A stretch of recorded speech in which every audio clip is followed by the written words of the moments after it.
Thank you so much for the introduction. Yes, indeed, Sepher and I are here from the atom array experiment in Misha's group. And I'm going to tell you something about a different experiment we did on the same experimental platform, but in a different flavor, where we're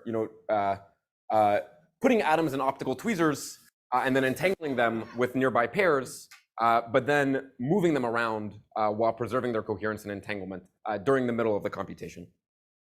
I'll start broadly, just kind of giving what is my perspective on where is this all going, especially in the context of the exceptional work that we've heard about throughout this conference. So, in particular, we've gotten much better at building these progressively larger and more controllable physical qubit systems. So much so to the point now that we can start to really kind of explore this error correction frontier, and really in the lab start to build the first 1 to 2 logical qubits and gates with these many physical qubits. And maybe these logical qubits so far are not so good, and we're still kind of struggling with them a little bit, but we're like building these things just like when we first made like a single physical qubit, and are kind of probing it and trying to figure out what it looks like. And in my perspective, where the frontier here really lies is, in addition to kind of making, a few of these logical qubits and trying to improve fidelities, it's also kind of trying to ask ourselves the question of what does logical quantum computation look like, and really trying to experimentally explore what would this, fault-tolerant quantum computer look like. But at the same time, we've gotten so good at building these physical qubit systems that we shouldn't use them only to correct their errors. In particular, these physical qubit systems constitute, exceptionally, like we heard in the last talk, as many-body systems that are far beyond what can be simulated by a classical computer. And it really kind of puts us into what Misha likes to call this kind of age of quantum discovery. And kind of related to that, where, in my perspective, this frontier lies in this direction is really trying to make discoveries on these quantum simulators. We have these systems that are beyond what we can simulate with any other means, and so we should really use them as a scientific tool to try to make scientific discoveries. And there are a variety of different architectures, as you all are very well familiar about, that have been talked about in this field and at this conference, and they share a variety of different traits. Perhaps one of the most important for something like having a qubit system is that you need interactions between your qubits. However, interactions and entanglement are almost always limited by locality, just because of the local nature of interactions, such as if you have some sort of 2D chip with nearest neighbor coupling. So there's a lot of benefits of being able to realize non-local interactions. It greatly expands the type of quantum computations you can efficiently do and the quantum simulations you can study. And in our field, there's been a variety of different endeavors exploring this. So there's this kind of quantum bus idea where you have spins or ions that are coupled to shared cavity or motional modes and can interact through these shared modes. You can couple things together photonically, including photons being coupled together in kind of more quantum networks type approach. And there's also this ion CCD approach that people have been thinking about for several decades now, and recently really well done by this Honeywell Quantinuum team.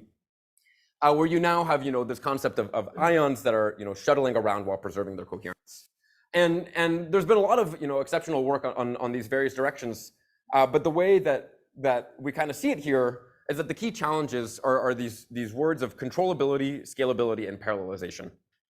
And what I'll tell you about today is the approach that we're taking to kind of try to solve this problem, which is based on our optical tweezer arrays, and in particular making them dynamically reconfigurable. And the kind of key punchline is we're going to have atoms trapped in optical tweezers, perhaps in multiple different experimental zones that we can shuttle the atoms between. And we're going to use the Rydberg states that you heard about earlier for generating entanglement, but then we're going to store this entanglement in a long-lived hyperfine qubit. And the kind of unique opportunities here of what we'll be able to realize is, again, non-local connectivity in the system, as well as another kind of key important point being parallel and efficient classical control. So just to kind of outline the talk, first I'll give you a pretty lightning quick overview to our experimental platform. Sepher gave a great introduction earlier today, so I can cut a few minutes off of that. And then this numbering is not correct, but I'm going to tell you then afterward, parallelized, about highly parallel qubit transport and using this for generating a variety of graph states. And then I'll end with an outlook on kind of not only is this useful for quantum computation, but it's also useful for quantum simulation and new modalities. So kind of before delving into the technical details of how we trap our atoms, I just kind of want to show. Sorry. Oh no, sorry. I want to show this picture.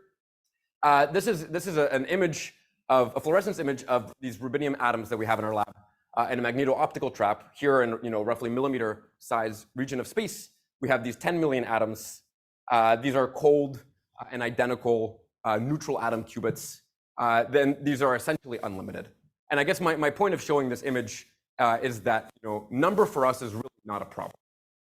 Number is essentially unlimited in this system. The real challenge for us is efficient classical control. How do we take all of these independent atoms and then kind of assemble them into a quantum computer? And really, the key question is control. And so that's really kind of baked in into the way we try to efficiently program the positions of these many individual atoms. So in particular, one of the key tools we use is the spatial light modulator. What it allows us to do is we just use a computer to imprint some phase profile onto the spatial light modulator. We send a laser beam onto it, and then just based off the phase profile we imprint, we then, with our imaging system, take a Fourier transform of this phase profile, and then we get here this patterned array of tweezers. Here there's 600 tweezers. They're in a square grid because we chose to make them here in a square grid, but they can truly be in arbitrary positions. Again, just by whatever phase profile we tell it to have through the computer. And now if we turn on our magneto-optical trap, what we will see is that each tweezer will capture an atom with roughly 50% probability due to the details of the atomic physics. And now we want to rearrange them into defect-free grids, so we use another set of optical tweezers that are particularly important for the work I'll be telling you about today. And these are our crossed acousto-optic deflectors. And what these allow us to do is move many qubits around in parallel. And in particular, the way that we can move these qubits around in parallel is just with two control voltages. There's one X voltage waveform and one Y voltage waveform that goes to this device. And this is what allows us to control the positions of all of these atoms in parallel. And here what we do is we rearrange these atoms toward defect-free grids and are able to create, in our current system, defect-free grids of roughly up to 300 atoms. And this is just how we, kind of lay out our processor. It's all classical, but we're here to do quantum mechanics. And our qubit of choice typically is this Rydberg atom qubit. So it's a two-level system between an orbital ground state, which takes the size of roughly half a nanometer, to its orbital Rydberg state, which takes the size of hundreds of nanometers and has dramatically different properties. We realized this through a two-photon transition in our lab, but effectively you just get a two-level system dynamics, just a qubit between ground and Rydberg, and here are some Rabi oscillations measured in the lab with a Rabi frequency of 5 megahertz. So this is just single qubit physics, but now if we put two atoms next to each other, the fact that this atom is so large really kicks in. If we have two of these atoms and they're both in the Rydberg state, there's an extremely large shift of the energy. It goes on something on the scale of gigahertz at the several microns spacings that we put the atoms with these optical tweezers. And what this ends up meaning in practice is that adjacent atoms cannot simultaneously be excited to the Rydberg state. This is a so-called Rydberg blockade phenomenon. And so we can generate entanglement using this blockade phenomenon. If we put two atoms next to each other in the ground state and we simultaneously try to excite them both, they'll go into an entangled superposition, Rydberg ground plus ground Rydberg, because they won't be able to choose who is allowed to go. So they'll both try to go, but they both can't go, and this is how it generates entanglement in a way which is insensitive to the interaction strength between these two atoms. So just using this kind of two principles of arbitrary atom positioning and kind of Rydberg blockade physics, we've been able to do a variety of different works in this field of programmable quantum simulation using these 2D atom arrays. So things from probing ground state phase diagrams in 2D lattices and quantitatively probing phase transitions, exploring non-equilibrium dynamics, these so-called quantum many-body scars, and exploring different ways that we can control them. A little bit more recently, putting these atoms just in a slightly different geometry, such that actually we create a quantum spin liquid when we do a sort of adiabatic evolution. I'll touch on this actually a little bit later in the talk. And then, as you heard from Sepper earlier today, not only is this kind of a quantum simulation flavor, but we can also in the lab really start to probe experimentally what this looks like for things like combinatorial optimization. And all of these, again, in our field, what we've really pushed so far is this kind of analog simulation Hamiltonian evolution approach. But now I'm going to tell you a little bit more about, again, this kind of gate-based, movement-based approach.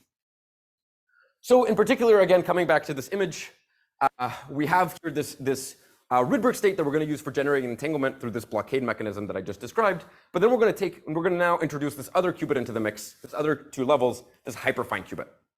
And in particular, this hyperfine qubit, what it allows us to do, it's essentially a magnetically insensitive electron spin that's centimeters away from its macroscopic environment, and we can control it really well with different forms of techniques. And in practice, what happens is we get high fidelity single qubit rotations with 4 nines of fidelity roughly, and gate speeds faster than megahertz, and coherence times that are longer than a second in this system. And now this is going to allow us to kind of move qubits around while preserving their coherence. So in particular, what we're doing here, just to benchmark our ability to kind of transport entanglement across the system, is we're putting atoms in pairs. Now we pulse our Rydberg laser. This enacts our CZ entangling gate between the atoms.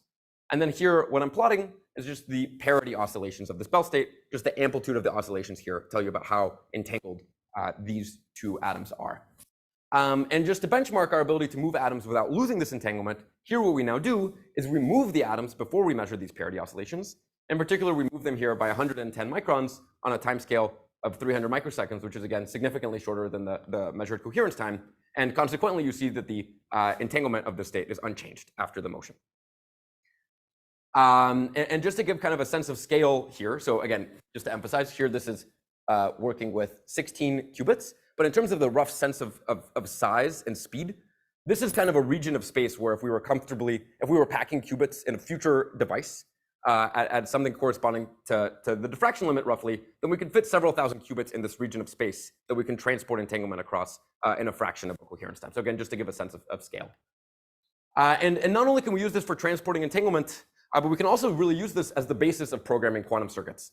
And what we're going to do here is make a 12-atom cluster state. We're going to make this by putting all the qubits in plus and then doing CZ entangling gates on the links between the qubits. And in particular, we're going to use, again, these 3 key optical tools that I was mentioning earlier. So what this looks like is we first position atoms next to each other, and then we do one global pulse of our one Rydberg laser. This illuminates the entire array, and now it checks which atoms are next to each other, and if 2 atoms are next to each other, it'll do an entangling gate between them in this one parallel step. Now we change one voltage, just the X voltage on this AOD, and moves half of this system into these new pairs. We pulse our one laser, and this does the second round of parallel entangling gates. And this is how we create this cluster state. And then we probe this cluster state using these so-called cluster state stabilizers. These are the 3-body operators here that take the form ZXZ. If we were preparing a random state, the expectation value of these stabilizers would be 0. If we were perfectly preparing the state, the expectation value would be 1. And here the average expectation value is roughly 87%. So again, the key word I really want you to take away from this is parallelism. And in particular, we're using this approach where position defines whether 2 atoms will do a gate, simply through this blockade phenomenon. And kind of what I told you about earlier is we have this efficient control over these many positional degrees of freedom of all of these qubits. And this now maps onto doing efficient control over complex quantum circuits. And we use this here not only to make these 1D cluster states in our work, but also to make things like the Steen error correcting code, as well as what I'll kind of focus on a little bit more today, these surface codes and toric codes. And then not only can we do kind of gate-based and error correction type flavors, but also a little bit of quantum simulation as well, which I'll touch on briefly, but all of this is covered in our paper. So just to, I'll just focus now a little bit more on this kind of toric code example. So first I'll just kind of give a high-level overview to what is quantum error correction. I'm a little nervous because I think that there are people in here who've thought about this probably longer than I've been alive. But I'll do it nonetheless. So classical error correction is pretty easy conceptually. We take a single bit and we copy it 3 times. And now if any of these bits fails, then we can detect that that bit is the one that failed and recover to our initial state. However, quantum error correction, it's not so simple because we have this no cloning theorem. We can't duplicate quantum information. So it's not as obvious a priori if it's even physically possible to do quantum error correction. But it is. The redundancy is just used in a very different way. And the kind of key idea is what you'll do is you'll take a single qubit of information you want to protect, and you spread it as non-locally as you can across many physical qubits, such that if any single one of them fails, it doesn't actually do anything to the underlying logical qubit state. So this encodes a logical qubit. And in particular, we're going to measure the stabilizers, very similar to the stabilizers of this 1D cluster state, in order to detect errors and actually be able to correct and protect the logical qubit without corrupting its state. And what you can do in practice is once you're below some sort of threshold, you can put a bunch of faulty physical qubit components together to make one, in principle, arbitrarily good logical qubit, which is why people are so excited about this toward building a fault-tolerant universal quantum computer. And so the Torah code did come out actually the same year that I was born. But I'll give you again an overview, just making sure we're all on the same page. The Torah code is this kind of paradigmatic example of quantum error correction. It has a Hamiltonian, which is here the sum of these two sets of mutually commuting terms, these so-called star and plaquette stabilizer terms. There's this z star operator, which is the product of 4 z's on 4 qubits of this lattice, and then there's this x plaquette operator that is the product of 4 x's, and also there's periodic boundaries in this envisioned Torah code on a torus. And what this Torah code gives us is that the ground state of the Torah code is the simultaneous eigenstate of all of these stabilizers with an eigenvalue of +1. Now, there are some operators that actually commute with these stabilizers, but they're independent from them. They can't be constructed by the stabilizers. And those are the logical qubit degrees of freedom. The ground state of the Torah code has degeneracy 4. It stores 2 logical qubits. And then they're represented here by these x and z strings that wrap kind of all the way around this torus for these 2 logical qubits. And what it looks like now, in terms of trying to use these stabilizers to detect and correct for errors, is now if we have a string of errors, like xx on these 2 qubits, then it'll cause stabilizers at the endpoints of these strings to light up. There'll be these so-called E anyons at the end. And what that means is that the stabilizers will take on a value of -1. But there can be a case where actually you have like a non-trivial error string that doesn't actually cause any of the stabilizers to light up, and that's the case where there is no endpoint, because it actually it goes all the way around the torus, and that would correspond to a logical error, because none of our stabilizers would detect, and we would have essentially accidentally applied a logical qubit operator, and so that would correspond to a case where we did have a logical error, but that's the kind of sort of the source of this topological protection. This error has to go all the way around the system, and as we make the system larger and larger, then we get an exponential suppression of the logical error probability, because it becomes exponentially less likely for this kind of string of uncorrelated errors to go all the way around. So typically, people don't really think about the Torah code. They think about the surface code. In essentially all purposes, it's pretty much the same for what you would like to do. And it's like the Torah code, except it lives with open boundary conditions. And people have made this in recent years. We're also making it in this work using here this transportable atom scheme, where now what we're doing is, in order to prepare the surface code state, is again, we want to be in an eigenstate of all of the x and z stabilizers. So what we do is we put all of the qubits in plus here, which trivially prepares us in an eigenstate of all of the x stabilizers. And then we use the ancillas in order to measure the z stabilizer by moving these ancillas around. And then this allows us to measure these z stars, and upon projecting out these ancillas, we're projected onto the surface code state. This is exactly what we're doing here experimentally. Again, the surface code has these z star and x plaquette stabilizers, as well as x and z logical strings. Here we're probing the stabilizers to kind of benchmark the fidelity at which we prepare the state. We see that our expectation values of these stabilizers, these 4 and 5 body terms, range from roughly 50% to 70% here. And again, just to emphasize, this is an expectation value. So, it goes from -1 to +1. Expectation value of 75% corresponds to probability of success of 85%. But not only can we probe these stabilizers, we can also probe these logical qubit strings. And what we see is that we're preparing ourselves on the logical plus direction of this logical block sphere. You see that the logical z expectation value is 0, and the logical x expectation value here is roughly 65%. But we can do error correction and error detection using the data, because we also have measured the stabilizers in that same measurement. And here we're plotting error detection just for simplicity. What this corresponds to is we just throw out any measurement where we detected that any of the stabilizers was a -1. And here what you see is that the expectation value of this logical x string post-selects here to a fidelity of 1 with some uncertainty. So this is the surface code. But again, the whole thing, the whole message that I'm trying to send is that we have this non-local connectivity. And so not only can we make the surface code on a surface, but we can also now take ancillas and move them around the entire system to make periodic boundary conditions in both directions to make this Torah code here embedded on a torus. And again, we have these stabilizers that take these expectation values of 40 to 60% here, as well as we now have these two logical operators because there's two topologically distinct directions to wind the logical qubits around because of the periodic boundary conditions. And we also made a movie that we can show you of how exactly we make this Torah code in the lab. These are atom pictures that we took to represent the circuit that we implement. So, okay, let me take a quick sip of water. I'm getting tired. So, okay, let me talk through what's happening. What you see here is we have these 16 data qubits. These are fixed in our SLM tweezers that we can put in arbitrary positions of space. So we made this kind of funny grid here. Then we have our acousto-optic deflectors.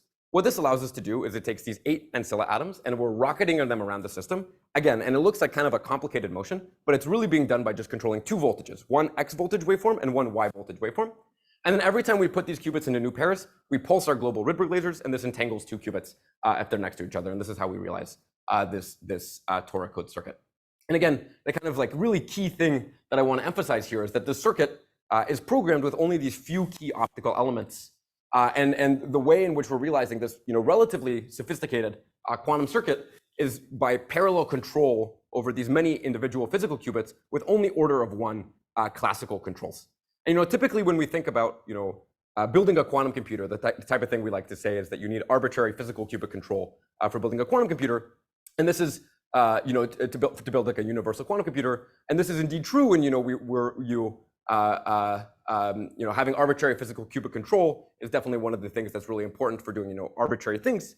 But in terms of the focus of how to kind of parameterize this control problem, if we're thinking about an error-corrected quantum computer and we want our qubits to be logical qubits, we should really be focusing on doing arbitrary and efficient single logical qubit control and not focus as much on the single physical qubit control. And this is something that in our system really naturally multiplexes with optics. For example, if we want to do a transversal gate, like some sort of Clifford rotation on this toric code, it just corresponds to one global beam that illuminates all of the atoms. If we want to do a C0 between two surface codes, it corresponds to interlacing these two arrays of qubits and then pulsing one global laser to do a C0, a logical C0 in a single step. Okay, so how much time do I have left?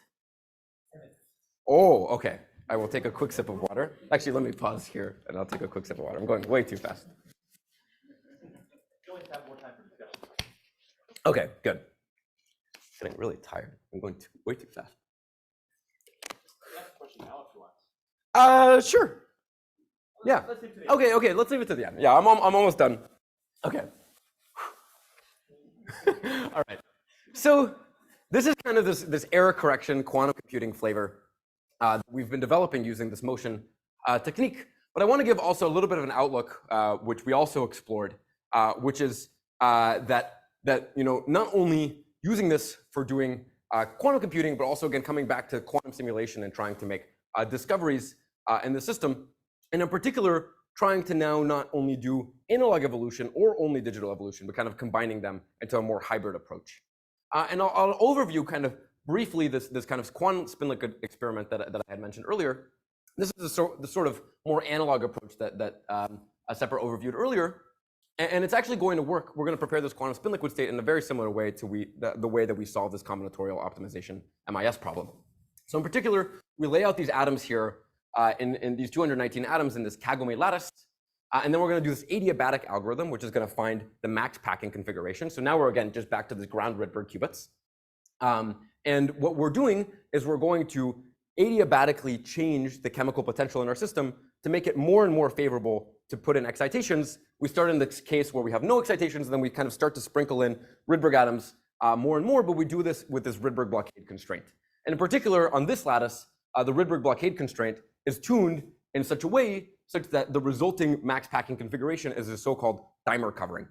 Here, all of these Rydberg atoms are these red ovals here, and this is one of these max packing configurations, but there's actually exponentially many of these max packing configurations in the system. And so when we're kind of doing this adiabatic ramp, we adiabatically go into a equal superposition of all of these different dimer configurations. This is the so-called quantum spin liquid state that we're able to realize. So this is very similar physics to making a surface code, but it's in an extremely different way to what we had just done in the previous slides. So here, this is Hamiltonian based, and we're doing adiabatic evolution under this Hamiltonian. And we prepare this like RVB-like spin liquid here with all of these, the superposition of all of these different dimer orderings. And it's a little bit harder to control because it's such a strongly interacting system. But on the other side of that, we get direct access to highly entangled non-trivial dynamics, which are really hard to simulate on classical computers. And this is quite different than this sort of, what we did here of trying to build like an error-corrected qubit, where in this Toric code, where we're doing this kind of gate-based preparation that gives us a lot of control, but is actually pretty fast to simulate this Clifford circuit on our computer. But with this control, we get this, all-to-all connectivity in the system, and it's also, more controllable and highly programmable. And so then kind of the key question here is if we can combine these analog and digital modalities to engineer new scientific opportunities. And, this is kind of the vision here of we have this toolbox, we have this analog evolution, we have the ability to move atoms, and we have the ability to do these digital quantum gates, and we can now interlace them in such a way such that you can imagine doing a little bit of analog evolution, move the atoms, do more analog evolution in a new system, do some more digital gates, maybe more analog evolution. You can interlace things in a way, limited, hopefully only by your creativity. And so to kind of benchmark this approach here, one of the things we're doing is just measuring the entanglement entropy in the system using a gate-based approach. And so in particular, now we're switching again to this analog modality. We have these two independent chains, and they're just living in this ground Rydberg basis. And we do many-body Hamiltonian dynamics on them. In particular, we do a quantum quench, and the system thermalizes. We let the system thermalize, we do this quantum quench, and then we store this information in our robust hyperfine qubit. And then we move these two copies of the same quantum state through space, and then move them into these pairs, and then measure twins in the Bell basis. What happens when we measure these twins in the Bell basis actually, and then analyze the resulting output, is that we can actually get this Renyi entanglement entropy in the system. So what we're doing here with, again, this hybrid approach is we're measuring this Renyi entanglement entropy. These dots here are exact experimental data, no sort of correction, and the curves in the background are the exact numerics that again are just don't include any errors. And don't know anything about hyperfine qubits. They don't know anything about multiple copies or Bell basis measurements. It's just the ground Rydberg basis evolution that we initially simulate. And what you can see is that, that the experimental data agrees quite well with the numerics in this relatively elaborate method of extracting entanglement entropy. But moreover, you can also see the physics here, which is that the entropy, irreversibly grows in the system. This is kind of this emergence of thermodynamics, which was, exceptionally well done by the Greiner group back in 2016. You see that entanglement entropy grows and then saturates, and for going to larger and larger subsystem sizes that we measure the entanglement entropy for, it saturates to higher and higher values. And we're really excited here, and again, in addition to this kind of error correction front, thinking about also how we can use these for new opportunities for scientific exploration. I just want to end by thanking the exceptional colleagues that I was able to do this work with, both several generations now of experimental team, as well as our exceptional theoretical collaborators. And I'll just end on this slide here. Thank you.